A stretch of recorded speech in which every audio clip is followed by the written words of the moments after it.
To nitie jogu moko mosewuok kadhi koni. Mana nikech wach miwachono. Mago ata awuoyo kaka jalno mano yudo kura 400,000 moa Homa Bay. Kendo ang'eyo instructions mane jo Homa Bay omiya. Ok apani ginyalo yiena ni adhi awanya to kuma dhi wenyeno to kora lokora ni an odwa charach odni maber nikech kanyo chiemo nitie.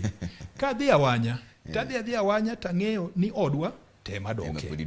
Mane gima jaluo ne timo. Kata ka nidhi Kisuma, tidhi Kisuma king'eyo ni dalau emidoke. Ibiro kawo mana mogo, ibiro kawo mana cham moro tidok godo. Omiyo wabodhi Kisuma kendo wabodhi wanyo. To wang'eyo ni odwa en ang'o kaka oganda.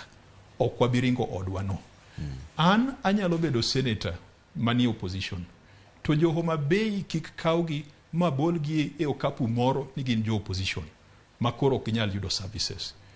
Sama gichulo osuru cha, bende nitie ng'ama penji ni ja opposition kata ja sirikal. Sama idwaro services mag sirikal, bende nitie ng'ama penji ni in opposition kata government. And so I think gima duong' ma jowa onego ng'e ni wan kaka jotelo wabiro kwedo kendo wabowuoyo motegno waneno ka gik moko dhi maricho. Ka nitie gik mabeyo, bende pod wabiro mana jiwo.